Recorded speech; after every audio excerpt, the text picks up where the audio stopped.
Now, I know you're working on coming up with body care chemicals specifically to help us get better skin lotions and even toothpaste and hair dye. That's interesting to me because your hair is not the traditional color. What are you using for your hair dye?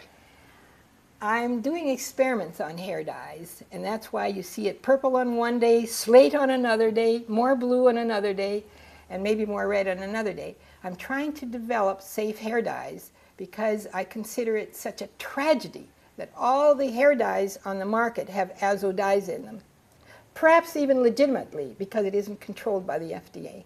So this could be a huge source of cancer problem. A very huge source. Now you might think, well, the hair is growing out of you, how could that, penetrate? It does. As soon as you've hair dyed, we see the dyes in the scalp, the fat of the scalp. The dye is fat soluble. It goes right into the fat of the scalp, and there it sits as a reservoir for about 6 weeks. By then you're doing it again. And from there the dye has to be relocated to the liver, and then it goes to your tumors and your other problem organs. And there's no reason that couldn't be easily cleaned up. So that's been one of my dedications, to find a safe hair dye. And this happens to be a Dahlia black henna. In your suggestion of cleaning up the environment in the home, how do you suggest we clean up the environment in our personal care products? Don't use them. You can't clean them up. They're all polluted. From toothpaste to shampoo, you name it, it's all polluted. That's why the first thing we do, and in fact on the day one of our 21-day program, you throw away, you don't just set aside because you'll never use it again. You just throw away all your products for your skin, your hair, whatever. Why do we have to throw away those products? They're all polluted. Most of them have isopropyl alcohol in them and azo dyes, and they also have heavy metal pollution. It's shocking. Fantastic. One more question. In your book, Cure to Cancer, you specifically talk about isopropyl alcohol, which we also know to be rubbing alcohol. Yes. How is it possible that something so toxic is being used in such a wide variety of commercial products, from our shampoo to our hair conditioners to our skincare products and to even toothpaste? And without even noticing that it's doing anything, right? Yes. We've been using it probably for 50 years, maybe more. I remember my father using it, buying a bottle of it as a part of an aftershave. I think that its toxicity is so subtle because it causes mutations. I discovered the mutations with a synchrometer. It forms isopropyl complexes with our nucleic acids. I don't know if anyone has looked for them, but the names for the compounds are very long, so I don't want to bore you with them. And it also combines with our vitamin C, isopropyl ascorbate. So perhaps, and this of course should get some good biochemical attention from regular biochemistry, perhaps isopropyl alcohol depletes your system of ascorbic acid, vitamin C. With relationship to other disease, you've covered that in your other books. Where do you see allergies fitting into all of this? It's a very important disorder that we have. Liver dysfunction. It's a loose concept because we all have a small degree of liver dysfunction. But the prevalence of allergies now, and especially what we call environmentally sensitive people or multiple allergies, that is very significant. It should be as a bugle call to us. Hey, look, something is happening to your liver. The liver can no longer detoxify a large number of chemicals that you are getting into you, and you better not do that. Allergy, we could say, is a kind of a civilization sickness. We read a lot of clinic reports that Indians in the jungle or somewhere don't have any allergies. And so it is very clear that civilization brings allergy with it.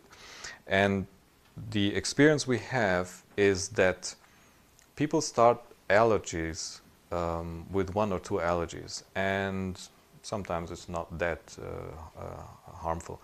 But after years go by, which means that parasites can develop, they can have more toxins in the body, then they develop more and more allergies. It's very interesting that in Europe there's a high acceptance for natural and herbal remedies. More and more people are trying to get well on a natural way because they see the limits of the highly toxic chemical treatments that we see.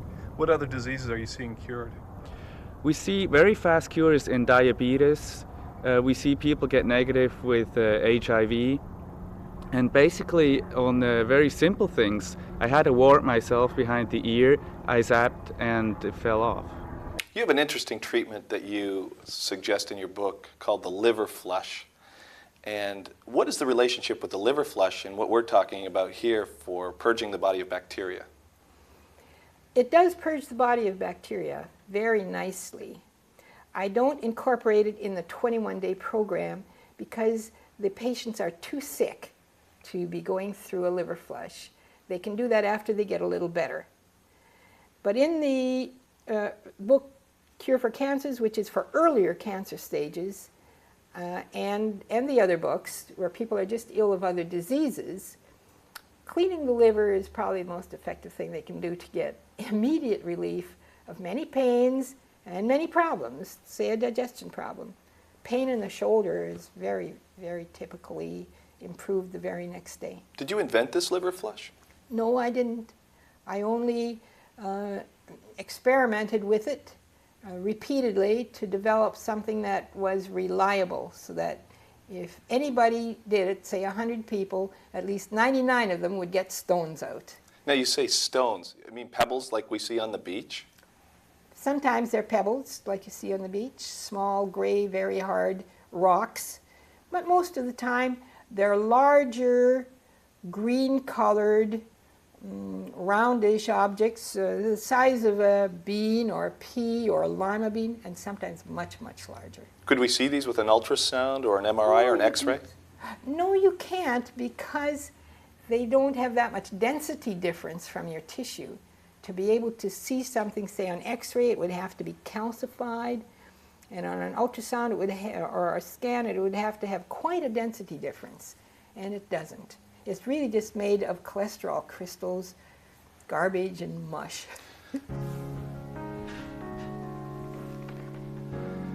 As part of Dr. Clark's program, she encourages the liver flush. And in my nutritional consulting practice, I've been doing the liver flush for a number of years. Dr. Clark has helped me to even perfect it to a greater level. The liver flush has been a popular remedy for flushing the liver, the colon, as well as the kidney for a number of years. In fact, it dates back more than 2,000 years ago. The Egyptians were actually doing it, where the Egyptians would travel across the desert, get the salt out of the Dead Sea. They would bring it back and they would put it into the kings with a combination of lemon and sea salt, and they would flush the liver this way. Well, we have a more sophisticated way of doing it now, using Epsom salt, olive oil, and grapefruit as the grand finale, and we'll just show you how we build up to it to prepare the body so that the body can eliminate some of the toxins. The first thing we use is a beet cucumber juice here, and the beet cucumber juice helps to alkalize the body as well as clean the liver. And then we also use black cherry juice, which helps both eating the cherries and drinking the juice to cleanse the kidney. And then in addition to that, for cleansing the kidney, we also use a tea made from uva ursi. Now we also use, for both the kidney and the liver, a combination of apple and lemon, and to that we add ginger. The reason why we suggest the ginger, the apple, and the lemon is because it really does help to emulsify the stones. So if you do this 21 days prior to the actual flush itself, you will emulsify a lot of these crystals that can accumulate in the liver. In fact, we actually use this formula of apple, lemon, and ginger as the first drink after the liver flush, just to help get rid of some of the toxins and clear the liver of any extra crystals that might not have come out in the liver flush itself. Dr. Clark has found that this combination of black walnut and super blend of wormwood combination and cloves kills the parasite, the specific Fasciolopsis buski.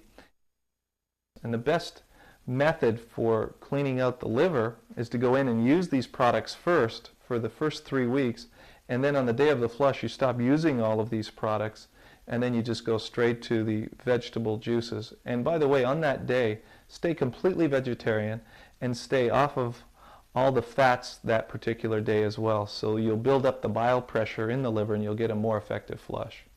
In the digestive tract, she suggests that we use betaine HCl. So that helps drive all the bacteria down into the lower intestine where it can live there out of harm's way. And then in the teeth, she suggests that we brush our teeth with the oil of oregano. And the way we do that, Jane, if I could just have your hand here for a second, we just put a little dab on the finger, about that much, a drop. Then you take the toothbrush like this and you rub it on the finger, absorbing all of the oregano oil. This is very, very hot, hotter than cayenne pepper actually. And then you just go about brushing your teeth with it, which Jane can do now because she's preparing for her liver flush. You brush your teeth with it, and that kills all the Clostridium bacteria in the teeth, preparing the liver then for the flush itself. To do the flush, what we normally do is we stop eating at 2 o'clock in the afternoon. Now at that point, we allow the body 4 hours to get all of the food through the digestive tract. Then we introduce the body at 6 o'clock to the first glass of Epsom salt, which we have here, just regular Epsom salt, and about 1.5 tablespoons in one glass. Now inside this glass of water, we've dissolved 1.5 tablespoons of Epsom salt, and she'll do that at 6 o'clock. Then the second glass of water is also 1.5 tablespoons of Epsom salt that she does 2 hours later at 8 o'clock. Now in between these two times, it's not mandatory, but it does help to do a foot massage, which you can use on a foot massage machine, or you can just have your spouse or your mate give you a foot massage. It would really help to sit in a chair with your feet elevated at least to allow the lymphatic system to cleanse itself.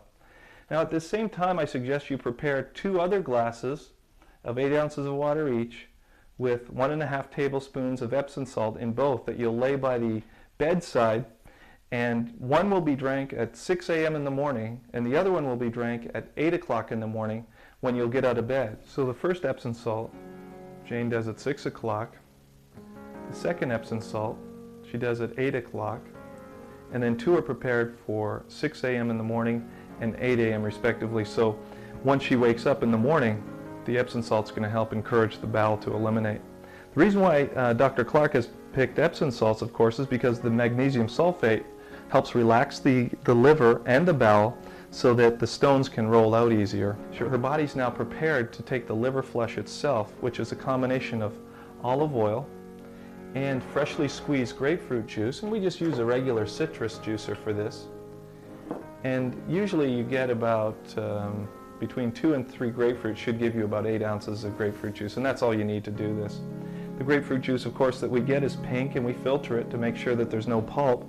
And then in combination with the olive oil, it perfectly prepares the liver so that you can eliminate. Now as an option, and it's a very good option, we suggest that you ozonate the olive oil, and we'll show you how to do that. You just get a regular ozonator. You can get this down at your local pet store because they use them for fish tanks, and a regular fish tank pump here. It's very, very cheap to get one of these, and you can just put the ozonating ball right into the olive oil, and then I plug it in.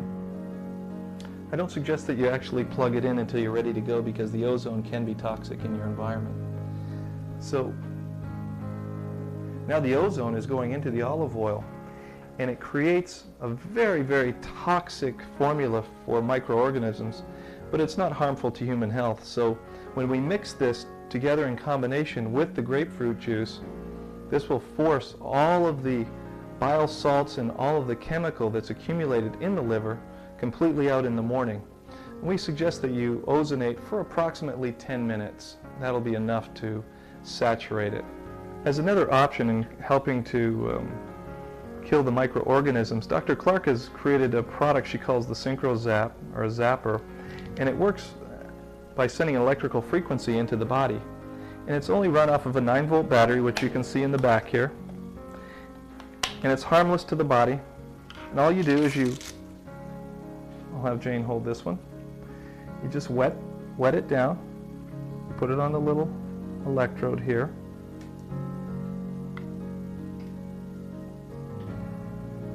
So you just place it over the pulse point and snap it on, and it's that simple.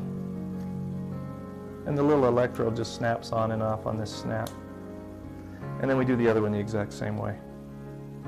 Get it a little bit wet, so you've got conductivity. You don't even actually feel this when it's going on the body.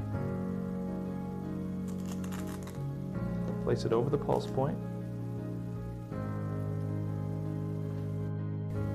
Just turn it on by pushing the button, and it works in a cycle of 7 minutes, and then it takes a 20-minute rest, then it repeats for 7 minutes, and it takes another 20-minute rest, then it repeats for 7 more minutes. For the first 7 minutes, it'll kill the parasite, and if anything should be living in the parasite, like a bacteria, then the next 7 minutes will kill the bacteria, and if a virus should be living inside the bacteria, the following 7 minutes should clean all of that up as well. And that's the principle behind this device. Like I said, this is optional, but we do find that it does help with the effectiveness of the flush. And that is the liver flush. The liver cleanse is much underestimated. It should be done a lot more often because it's one of the most important parts of the protocol. Because especially cancer patients are highly toxic, and they need a liver that's in a good shape to get rid of all these toxins.